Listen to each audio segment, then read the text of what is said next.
Hare Krishna, Hare Krishna, Krishna Krishna, Hare Hare, Hare Rama, Hare Rama, Rama Rama, Hare Hare.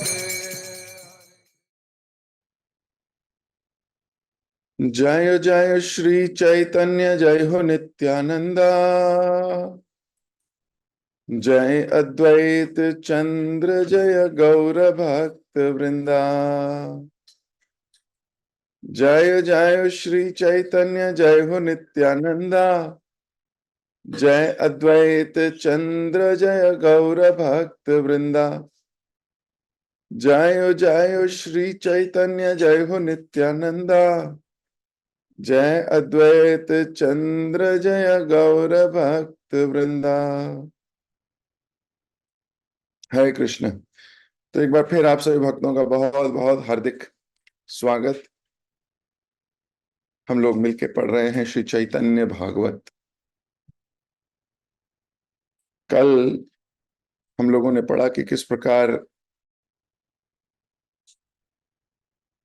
Madai बड़ा remorse है और बहुत रिपेंटफुल है। उसने नित्यानंद प्रभु के प्रति अपराध किया और अभी उसको बड़ी आत्मग्लानि हो रही है कि मैंने क्या किया, मुझे इससे मिलेगा क्या, और मुझे ऐसा क्यों ही करना था। आत्म प्रताड़ित हो रहा है, या यूं कहो कि कर रहा है। और इसी भाव में नित्यानंद प्रभु के चरण पकड़ लिए थे, जमीन पे लेट गया था चरण पकड़ के, और आंखों से आंसू टपक रहे थे। इस प्रायश्चित के आंसू ने उसके सारे पाप धो दिए। इस पे हमने डिस्कशन किया था कि प्रायश्चित बहुत बड़ी चीज है, ये आपके सारे पाप धो देता है।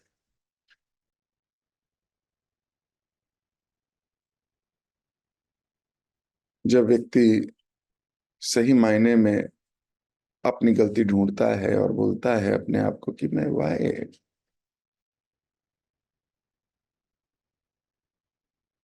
और इतना विनम्र हो जाता है, तो कोई भी हो, तो नित्यानंद प्रभु तो भगवान है स्वयं, गुरु तत्व है स्वयं, आदि गुरु हैं। एकदम पिघल गए, हालांकि पहले ही पिघल गए थे, लेकिन वो उनको चरण कमलों को पकड़कर पूछ रहा था कि जिसने आपका आश्रय लिया, आपने उस पर हमेशा कृपा की है, कृपया मुझे भी कृपा, मेरे पे भी कृपा कीजिए। मैं आपका अपराधी हूं, आपका अपराधी हूं, और मुझे क्षमा कर दीजिए। यहां तक हमने पढ़ा था। अब नित्यानंद प्रभु को आज कुछ कहना था। जब कोई व्यक्ति इस प्रकार आत्मग्लानि पेश करे, तो पत्थर से पत्थर हृदय भी पिघल सकता है।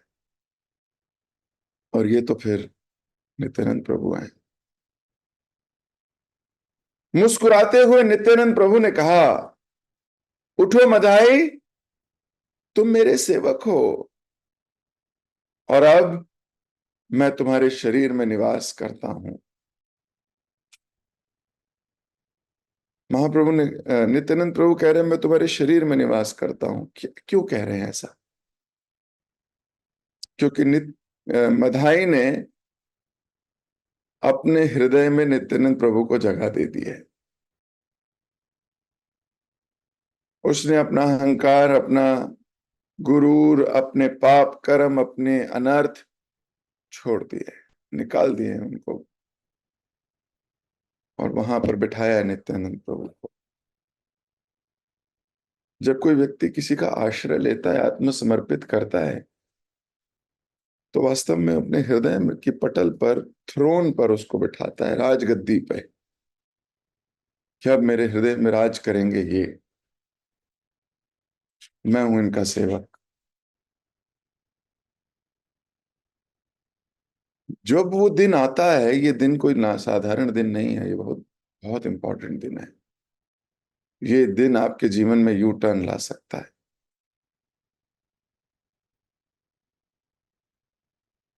नित्यानंद प्रभु कह रहे हैं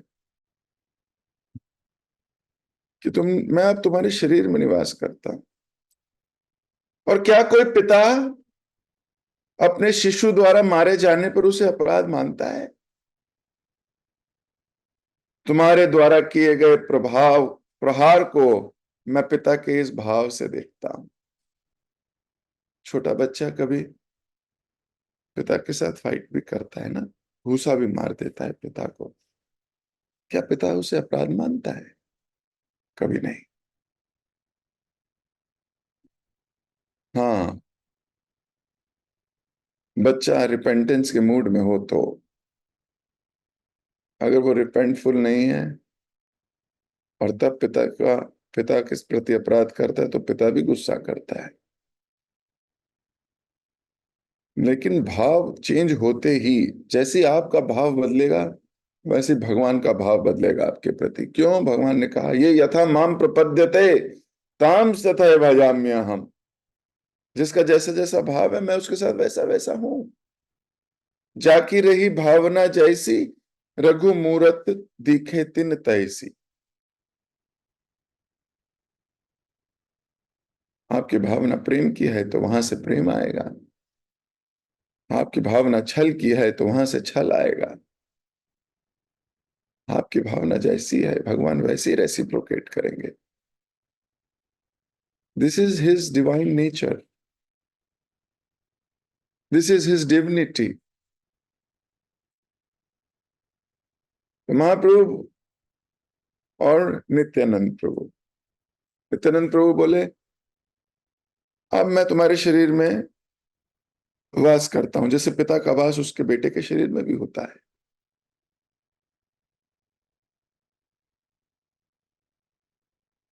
और अब जब बेटा मान लिया और बेटा सही मूड में है, तो फिर तो क्या ही अपराध और क्या अपराध नहीं। यह कहकर नित्यानंद प्रभु ने मधाई का आलिंगन कर लिया और उसकी सब पीड़ाएं दूर कर दी। अब उसको गिल्ट तो इसी बात का था कि मैंने क्या किया। आज नित्यानंद प्रभु ने गले लगा लिया और हृदय से उसके मधाई के ऐसे मूड को देख के उसे हृदय से क्षमा कर दिया है। नित्यानंद प्रभु के चरण कमलों पर गिरते हुए मधाई ने कहा, प्रभु मेरा एक निवेदन और है। आप प्रत्येक प्राणी के हृदय में विराजमान हैं और मैंने अपने जीवन में अनेक प्राणियों को कष्ट दिया है। मुझे स्मरण नहीं कि मैंने किस किस को कितनी पीड़ाएं दी हैं। यदि मैं ये जानता तो उनसे भी क्षमा मांगता, परंतु ना जानने के कारण मैं उनकी क्षमा से वंचित रह गया हूं। ये मेरा दुर्भाग्य है। प्रभु कृपया करके मुझे कोई ऐसा मार्ग बताइए जिससे मैं अपनी इस उलझन से मुक्त हो सकूं। कितना विनम्र हो गया मिताई। आज से कुछ दिन पहले मधाई के प्रति गुस्सा आया करता था। आज उस मधाई का मूड प्राप्त करने की इच्छा जागृत है। आज ये मधाई कितना अट्रैक्टिव हो गया है। ऐसे कैसे बोल सकता है? ऐसे भाव कैसे आ सकते हैं किसी जीवात्मा में?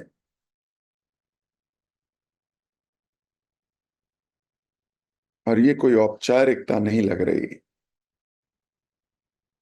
ये तो बड़े हृदय की गहराई से कहे गए शब्द हैं। मैंने बहुतों के प्रति अपराध किए होंगे। अब कई बार हम लोग ये बातें कर तो देते हैं, लेकिन वास्तविकता में ऐसा होता नहीं है। बोल तो देते हैं कि हमने अपराध किए, उसे क्षमा कर दीजिए, लेकिन चेहरे की रंग रूप ऐसा बता नहीं रही होती। आंखें कुछ और कहती हैं और जिह्वा कुछ और।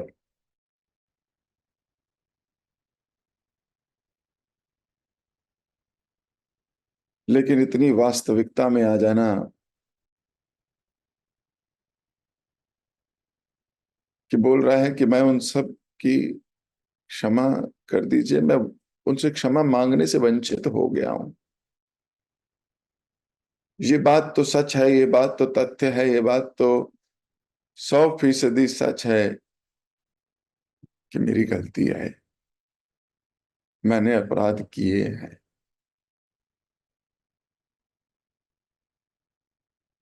लेकिन ये बात भी सच है कि मैं जानता नहीं किस किस के प्रति किए हैं, मैंने तो सबके प्रति किए।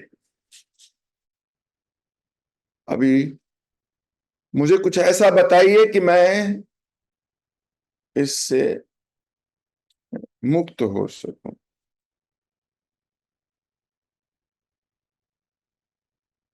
तो अगर आप लोगों के हृदय में भी ऐसी बात है तो जेन्युइन रिपेंटेंस रखिए। और अभी नित्यानंद प्रभु कुछ कहने वाले हैं, इनको कुछ एक राय देने वाले हैं। नित्यानंद प्रभु ने उत्तर दिया, मदाई मेरा परामर्श सुनो। गंगा के तट पर एक घाट का निर्माण करो जिससे नदियावासी बिना किसी कठिनाई के स्नान कर सकें। जब वे यहां आएंगे तो निश्चय ही उनके मन में तुम्हारे प्रति सद्भावनाएं उत्पन्न होंगी। ऐसा करके तुम गंगा मैया की सेवा भी करोगे जो अपने पावन जल से प्रत्येक के पापों को हरती है। घाट पर खड़े होकर वहां आने वाले प्रत्येक व्यक्ति से क्षमा मांगो और आशीर्वाद की याचना करो। इस प्रकार तुम स्वयं को समस्त अपराधों से मुक्त कर लोगे। तो मधाई पहले सोच रहा था कि नित्यानंद प्रभु को कहा, नित्यानंद प्रभु आप तो परमात्मा के रूप में हर एक के हृदय में वास करते हैं, कोई ऐसा तरीका बताइए कि मैंने आपको पा लिया, अब आप बाकियों के हृदय में से भी वो पाप, वो जो मेरे प्रति गलत भावना है उसे हटा दो। नित्यानंद प्रभु ने ऐसा नहीं किया। जो आपने अपराध किया है उस अपराध को आपके अलावा भगवान भी आपकी सहायता नहीं कर सकते उसे दूर करने में। तो नित्यानंद प्रभु ने कहा, मेरा परामर्श सुनो, गंगा के तट पर एक घाट बनाओ। जो सोचेगा कहेगा किसने बनाया है? बोले मधाई ने बनाया है घाट। किस लिए? ताकि नदियावासी आराम से गंगा स्नान कर सके। और दूसरा, वहां खड़े रहना, ऐसा नहीं घाट बना के चले गए सेठ जी, नहीं, वहीं खड़े रहना। क्या करना वहां खड़े होके? हर एक से दो चीजें कहना। पहला, क्षमा मांगना, और दूसरा, आशीर्वाद मांगना। एक्चुअली मांगना कोई आसान कार्य नहीं है। आपका अहंकार आपको मांगने नहीं देता, ये बात भी सच है। मैं क्यों मांगू? मैं क्यों मांगू? ये जो मांगना है, प्रभुपाद जी की इस मूवमेंट में जो मांगना है ना, ये आपका अहंकार खत्म करता है। पर आप विचार कीजिए अपने जीवन में, मांगने में बहुत कष्ट होता होगा अगर अहंकार बड़ा हुआ है। इसलिए बार बार मांगना चाहिए, मांगना चाहिए, अहंकार खत्म होता है। बहुत सूक्ष्म चीजें हैं, हो सकता है आप इस तक पहुंच ही ना पाओ। दे आर सो सूक्ष्म, लेकिन इन सब सूक्ष्म चीजों का बहुत प्रभाव है आपकी भक्ति पे।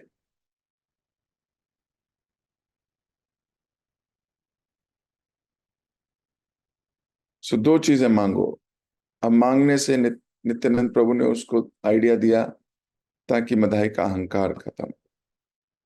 अब हर छोटे से छोटे जीव जो कि मान लो आपकी श्रेणी से नीचे भी आता है,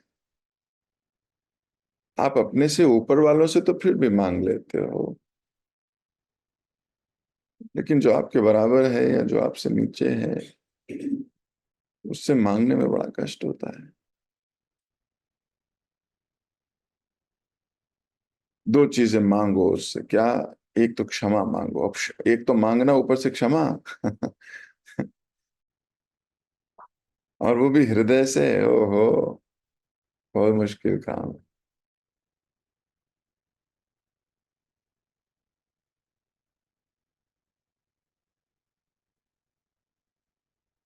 अब बधाई मांग रहा है क्षमा, या मांगेगा।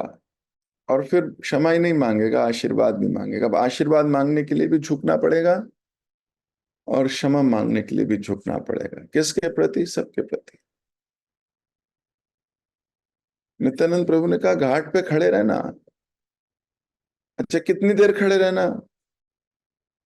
सारा दिन और सारी रात खड़े रहना। क्यों? क्योंकि वैष्णव कभी भी आ सकता है। ऐसा नहीं था कि मदाई ने वहां बोर्ड लगाया था कि मदाई यहाँ 4 से 5 बैठते हैं क्षमा मांगने के लिए, और सुबह 6 से 7 खोलते हैं अपना क्लिनिक। ऐसा नहीं है। Always ready. खड़े रहना वहीं। नित्यानंद प्रभु के परामर्श को हृदय में धारण करके। अब एक सीनियर का परामर्श, एक टीचर का परामर्श एक स्टूडेंट के लिए आज्ञा होती है। वो उसको गांठ बांध देता है। क्यों? क्योंकि ये बात तो यकीन है कि उनका परामर्श आपको भक्ति में प्रोग्रेस ही कराएगा, चाहे वो परामर्श कैसा भी दिखाई दे रहा हो, चाहे वो डाइजेस्टेबल हो या डाइजेस्टेबल ना हो।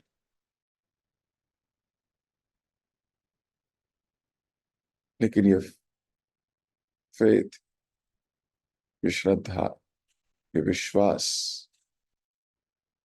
हृदय में ले लिया उसने। एवं अनेक बार उनकी प्रदक्षिणा करने के बाद बधाई लौट आया। अब अनेक बार प्रदक्षिणा की है। प्रदक्षिणा का क्या अर्थ होता है? हम प्रदक्षिणा का अर्थ होता है, अब मेरे जीवन के सेंटर आप हैं, इसलिए हम प्रदक्षिणा करते हैं कि अभी मेरे जीवन के सेंटर आप हो गए हो।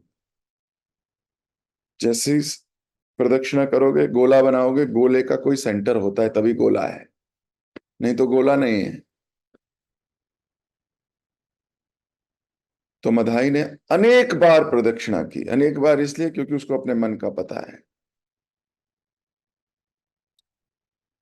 अनेक बार की, बार बार अपने को ये बताया कि अब यही मेरे सेंटर हैं, यही मेरे सेंटर हैं, यही मेरे सेंटर हैं, यही मेरे सेंटर हैं, यही मेरे सेंटर हैं, बस।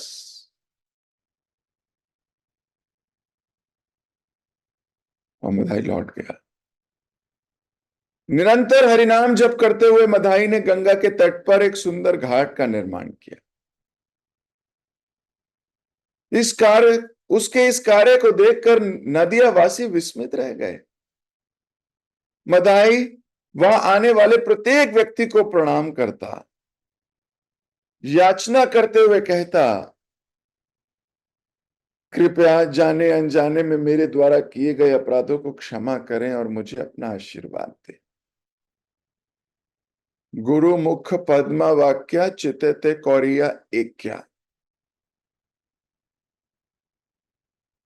जो गुरु के मुख से वाक्य निकले हैं उन पर एक क्या होना चाहिए।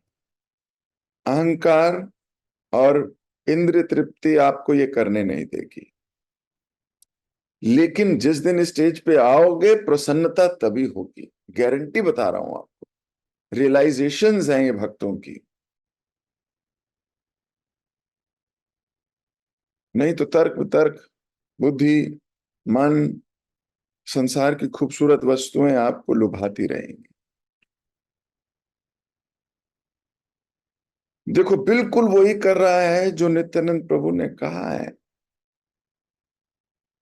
दो बातें मांगने को बोली, हाथ जोड़कर प्रणाम करता हर एक व्यक्ति को। पहले प्रणाम कैसे? जमीन पे प्रणाम करता। मधाए की नम्रता और भक्ति भाव देखकर लोग प्रसन्न थे। अब वैष्णव प्रसन्न होते हैं जब किसी में इतनी विनम्रता देखते हैं, जेन्युइन विनम्रता।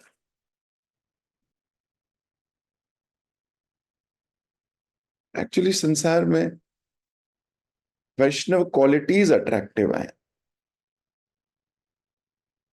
हम कृष्ण से क्यों प्रभावित होते हैं? क्यों? क्योंकि उन्होंने गोवर्धन उठाया, उनमें बहुत जान है? नहीं। क्योंकि उन्होंने इतने राक्षसों का वध किया? बिल्कुल नहीं।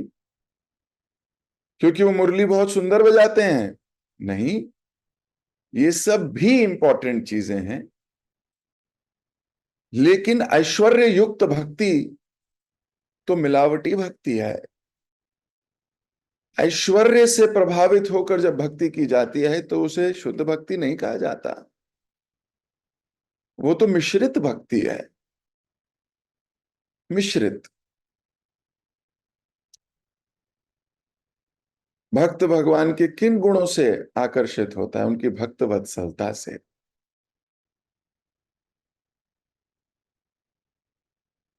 भक्त आकर्षित होता है उनके दिव्य गुणों से। वैष्णव भी वैष्णवों से कब आकर्षित होते हैं? उनके गुणों से। उनके अंदर जब वो गुण देखते हैं, शरणागति का गुण, मिठास भरी वाणी का गुण, प्रेम संवाद, हृदय से सेवा करने का भाव, इत्यादि इत्यादि, ये सब होता है जब विनम्रता होती है। तो कोई कितना विनम्र है, आप उससे उतना ही अट्रैक्ट हो जाओगे। अब वो भौतिक चश्मा हट चुका।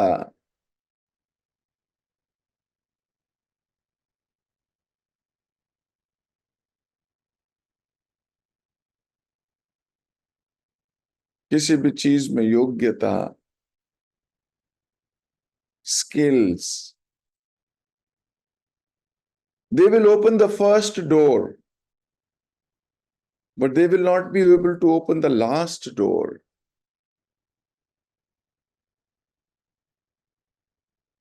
Attitude, attitude of gratitude, attitude of servitude,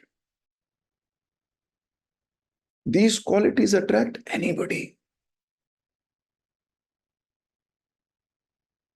जब भगवान राम विश्वामित्र के साथ जनक महाराज के राजमहल में थे, तो विश्वामित्र मुनि भगवान राम के गुणों का व्याख्यान कर रहे थे।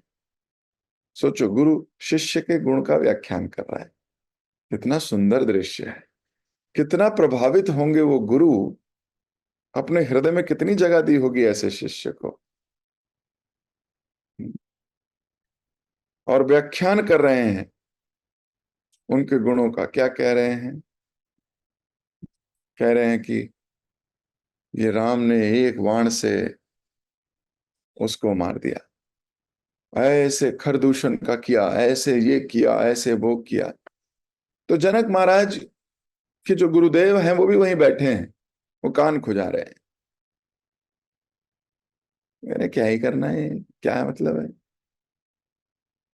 वीरता, उनकी स्किल, उनकी तीर मारने की क्षमता, भक्त कहाँ अट्रैक्ट होते हैं इन चीजों से? लेकिन जब विश्वामित्र मुनि ने कहा कि इन्होंने इतने भक्तवत्सल हैं, इतने करुणा निधान हैं कि इन्होंने पत्थर को अपने चरणों की धूल से स्पर्श किया और अहिल्या जीवित हो गई। जब ये सुना, कान खुजाना बंद, बोले फिर से बताओ, फिर से बोलो, क्या कहा आपने? एकदम अट्रैक्ट हो गए। अभी जब वो तीर मारना, ये करना चल रहा है, कोई अट्रैक्शन ही नहीं है। अट्रैक्शन क्या है? भक्तवत्सलता, करुणा, कंपैशन, ये चीजें अट्रैक्ट कर गई। तो हर वैष्णव को ये वैष्णव क्वालिटीज अपने अंदर लाने का प्रयास करना चाहिए। वो कैसे आएगा? वैष्णवों की सेवा करके आएगा। हमें पूछना चाहिए कि हम क्या सेवा करें जिससे ये गुण हमारे अंदर आए, और फिर जैसा कहा जाए वैसा करना का प्रयास करोगे तो ये गुण आपके अंदर आने लगेंगे। और जब ये गुण आने लगेंगे आप बहुत अट्रैक्टिव हो जाओगे। अभी मदाई वही कर रहा है जैसा नित्यानंद प्रभु ने आज्ञा दी है। और नित्यानंद प्रभु ने देखो आज्ञा नहीं दी है, परामर्श दिया है। लेकिन उस परामर्श को जब फॉलो करते हो और जब गुरु देखते हैं कि जो मैंने कहा था वैसा कर रहा है, तो प्रेम संबंध और प्रगाढ़ हो जाता है।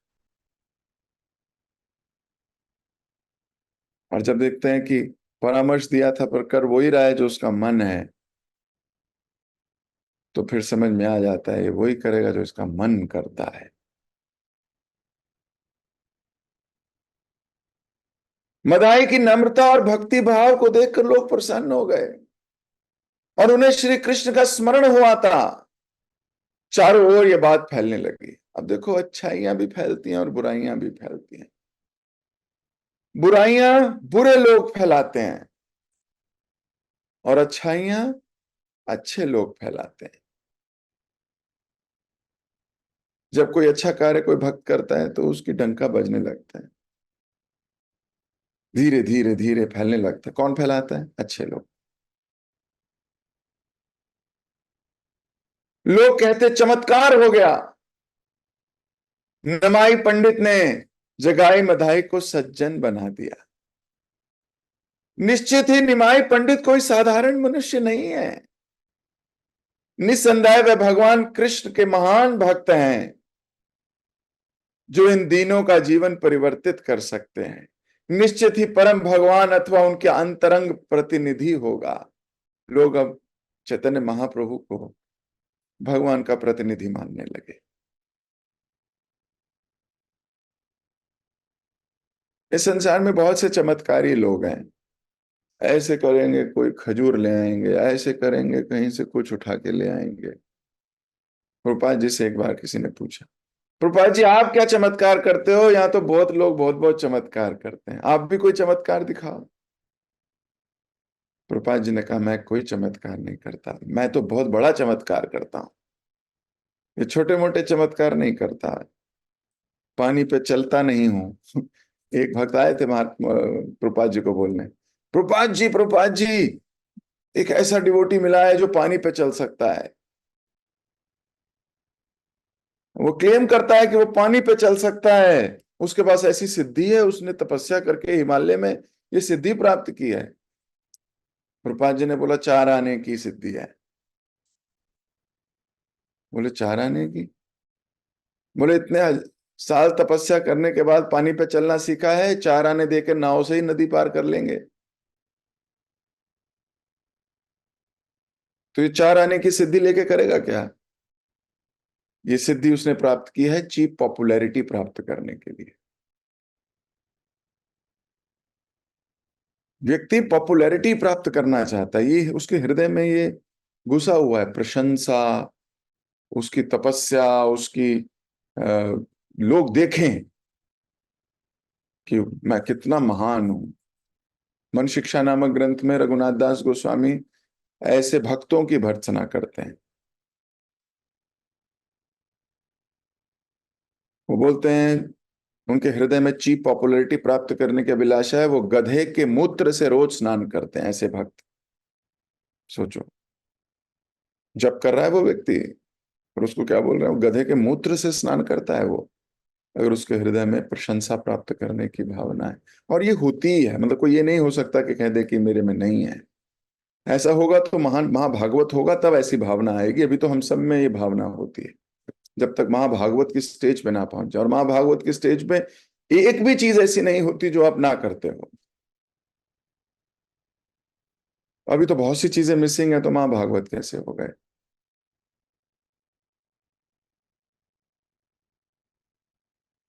तो भक्तों को कौन से गुण अट्रैक्ट करते हैं? भक्तों को गुण अट्रैक्ट करते हैं वैष्णव गुण, विनम्रता, दीनता, शरणागति, उसकी ओबीडियंस, उसके खुद कष्ट लेने की एबिलिटी, लेकिन गुरु को प्रसन्न करने की अभिलाषा।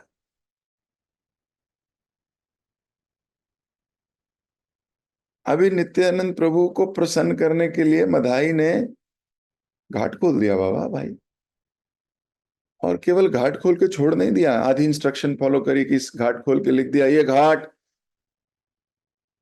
मधाई नामक एक महापुरुष ने भक्तों की सेवा के लिए बनाया है। ऐसा नहीं है। आज भी नदिया में जगाई मधाई घाट है। किस दिन आप लोगों को लेके जाऊंगा तो वहां स्नान करेंगे, जाके जगाई मधाई से कृपा मांगेंगे।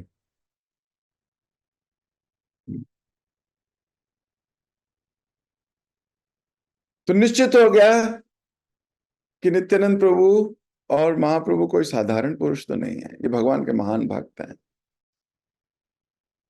जीवन को परिवर्तित कर दिया। देखो, एक ऐसा व्यक्ति जो पाप में उत्कृष्ट रहता था, पाप में अभियुक्त रहता था, उस व्यक्ति को पाप शून्य कर दिया।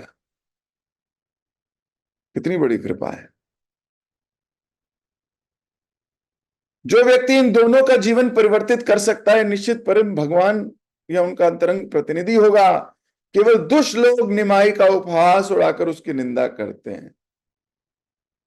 अब निमाई का उपहास तो उड़ाते थे, बहुत लोग निंदा करते थे नित्यानंद प्रभु और चैतन्य महाप्रभु की। और ये तो प्रोसेस रहेगा जीवन भर। प्रभुपाद जी ने कहा, if there are people who are criticising you, if there are people who are doing blaspheming to you, that means your parampara is bona fide. That means your service is bona fide. इसका मतलब ये बिल्कुल पारंपरिक है। There will always be. तो वहां पर भी उनका उपहास उड़ाते थे, उनकी निंदा करते थे। वास्तव में वे जानते नहीं थे कि वह कौन है। श्री विश्वंभर अपने परिकरों के साथ पूर्ण रूप से संकीर्तन आंदोलन को प्रकट कर रहे थे। पूरी रात बंद दरवाजों के पीछे हो रहे कीर्तन और नृत्य में बीत जाती। इन लीलाओं को देखने के लिए संसारिक लोगों का प्रवेश निषिद्ध था। तो मैं अपनी वाणी को यहीं विराम देता हूं। महाप्रभु और नित्यानंद प्रभु की लीलाएं अनंत हैं, असंख्य हैं। वृंदावन दास ठाकुर का कोटि कोटि आभार कि वो ऐसे लिख रहे हैं वास्तव में जैसे हमारे जीवन को जी रहे हों। वो ऐसे लिख रहे हैं जैसे मानो जीवन जीने का एक मार्ग दिखा रहे हैं। वैष्णवों के बीच कैसे जीना है, कैसे संबंध होने चाहिए, महाप्रभु को और नित्यानंद प्रभु को देखने की क्या दृष्टि होनी चाहिए, ये प्रयासरत हैं। इनकी जितनी प्रशंसा की जाए उतनी कम। बुद्धिमान जीव इनसे अपनी अपनी लर्निंग ले लेगा और आज से जीवन में उसे उतारने का प्रयास करने लगेगा। श्रील प्रभुपाद जी से प्रार्थना कि वो बल दें कि हम ऐसे भक्त बन सकें, ऐसे भक्त बन सकें जो इतने विनम्र हों कि वाणी से नहीं, हृदय से, पूरे शरीर से विनम्रता टपकती हो। हृदय में भी वही जो वाणी में। भगवान से विशेष प्रार्थना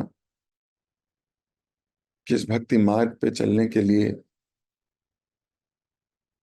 हमें हमेशा प्रोत्साहन मिलता रहे, जिससे कि अहंकार को घर से नहीं, हृदय से नहीं, पूरे शरीर के कोने कोने से धक्का मार के निकाल रखने का बल रखते हैं। ऐसी प्रार्थना के साथ आज की क्लास को मैं विराम दे रहा हूं। कल दोबारा आप लोगों से मुलाकात होगी। जगत गुरु शिल प्रभुपाद की जय, श्री वृंदावन दास ठाकुर की जय, श्री चैतन्य भागवत की जय, आप सभी प्रेमी भक्तों की जय। हरे कृष्ण। किसी भक्त का कोई प्रश्न या कोई रियलाइजेशन या कोई प्रण या कोई टीका या कोई टिप्पणी?